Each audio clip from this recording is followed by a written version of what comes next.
Welcome back to another podcast episode here on Narrow Path Doctrine. My name is Jim. Bear with me these days. Struggling with a bit of a nasal issue, some sort of thing going on with the old ears. Yeah, it's a lot of fun getting old, and when you do get a little bit of a cold or something like that, it really takes hold of you, doesn't it?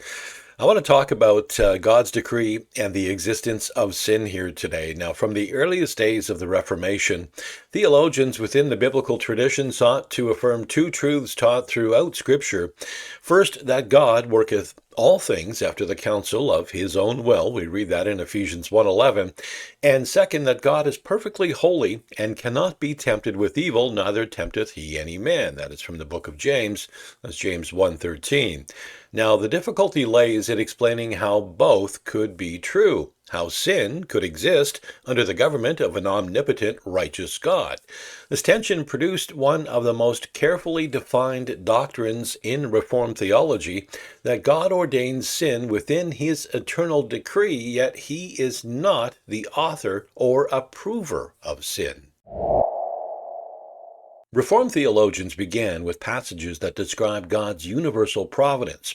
Proverbs 16:4, for example, declares, "The Lord hath made all things for himself, yea, even the wicked for the day of evil." And in Isaiah 45:7, it records God's own words. He says, "I form the light and create darkness. I make peace and create evil. I, the Lord, do all these things." Now, the Hebrew word here, ra, it literally means evil, understood in its moral and comprehensive sense. While some interpreters have softened it to the word calamity, the Reformers treated the word as encompassing the whole range of what opposes the good, while insisting that God's creating of it refers to his sovereign ordination and control, not his producing moral wickedness in himself. They found the same principle in the history of Joseph. In Genesis 50:20 we read, "But as for you, ye thought evil against me, but God meant it unto good." Human intent here was evil, divine intent was good. In the crucifixion of Christ, the pattern is clearest in Acts 2:23. It says, "Him being delivered by the determinate counsel and foreknowledge of God, ye have taken, and by wicked hands have crucified and slain." The act was ordained by God's determinate counsel, yet executed by human wicked hands. The decree and the sin coexist without confusion. The purpose of God is holy. The purpose of man is corrupt. John Calvin, who didn't invent this doctrine but systemized it in the Institutes of the Christian Religion, he wrote that the will of God is the supreme and primary cause of everything, for nothing occurs except by his decree. Yet he continued by saying God is not the author of sin because his will is holy, and the wicked only accomplish what he has decreed by their own wickedness. Calvin distinguished between God's will of decree, what he ordains shall happen, and man's will of intent, what man desires to do.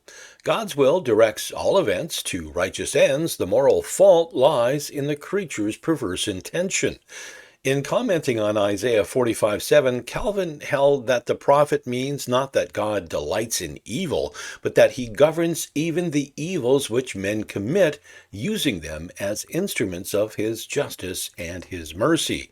To deny this, Calvin argued, would leave portions of reality outside of God's control and thus deny his complete sovereignty. Martin Luther, though earlier and often less systematic, spoke with equal force in The Bondage of the Will from 1525.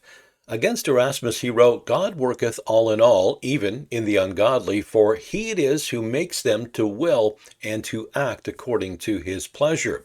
Luther insisted that divine sovereignty extends to every motion of the will. Yet he guarded God's holiness by asserting that God does evil through evil men, not by creating evil in them, but by directing their evil to his just and righteous ends. For Luther, the distinction lay between the necessity of the consequence, that what God decrees must come to pass, and the necessity of compulsion, as if men were forced against their wills. Men sin willingly, but that willing act fulfills God's eternal purpose.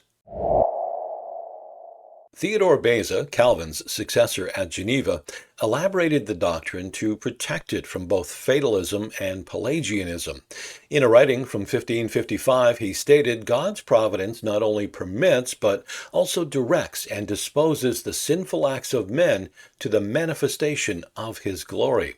Beza introduced the careful language of concursus, the simultaneous working of divine and human causes. God's decree encompasses every act. Human agency remains real but subordinate. God does not compel men to sin, he wrote. He ordains their actions, but the fault remains entirely with the creature. This kept divine sovereignty absolute while preserving creaturely responsibility. Francis Turretin in the 17th century gave the classic scholastic formulation. Turretin distinguished between the entity of the act and the moral deformity of the act. The entity, the bare event of something's being done, comes from God as first cause, for in him we live and move and have our being. We read that in Acts 17:28. The deformity, the evil quality that makes the act sinful, arises from man's corrupt will. We do not deny, Turretin wrote, that God is the first cause of the act of sin, but we deny that he is the cause of sin's pravity. The evil of the act does not flow from God, but from man's depraved will. In this way, Turretin preserved the integrity of both truths, God's comprehensive decree and God's moral purity. The Westminster Confession of Faith summarized the mature Reformed view. It said, God from all eternity did, by the most wise and holy counsel of his own will, freely and unchangeably ordain whatsoever comes to pass, yet so as thereby neither is God the author of sin. Likewise, the Belgic Confession, Article 13, affirms that nothing happens in this world without his appointment. Nevertheless, God neither is the author of, nor can be charged with, the sins which are committed. Both confessions echo Calvin's and Turretin's logic. The decree is comprehensive. God's holiness remains untarnished. When Isaiah 45:7 says that God creates evil, Reformed exegetes noted that the same Hebrew word appears in context describing both moral evil and the afflictive consequences of evil. They concluded that the prophet intentionally used a word broad enough to cover everything opposed to peace and righteousness. God's act of creating evil means his ordination of the conditions under which evil exists and operates to fulfill his purpose. For them, to reduce the term to calamity alone was to evade the text's assertion of divine sovereignty. God governs moral evil itself. He does not perform it. Reformed theologians found the reason for God's ordination of sin in Romans 9:22 through 23. We read, What if God, willing to show his wrath and to make his power known, endured with much long-suffering the vessels of wrath fitted to destruction, and that he might make known the riches of his glory on the vessels of mercy which he had afore prepared unto glory? Sin, though in itself contrary to God's revealed will, serves the manifestation of his attributes. In permitting and directing it, he displays his justice against the reprobate and his mercy toward the elect. Turretin called this the highest theodicy, the demonstration of God's glory through the orderly government of all things, even those that oppose him. So in summary here, God's decree determines that sin will exist and governs its boundaries. The moral fault of sin arises solely from the creature's corrupt intention.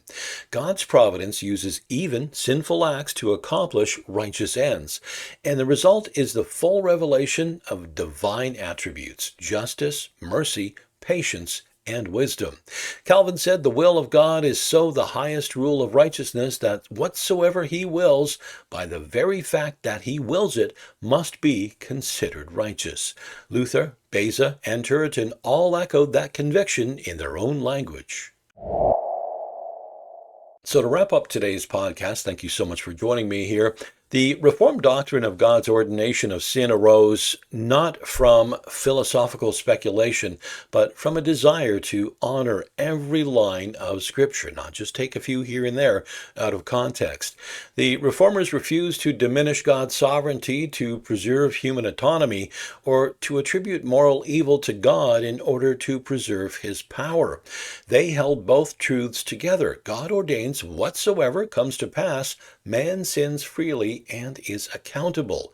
So, sin exists within God's decree, yet stands eternally opposed to his nature.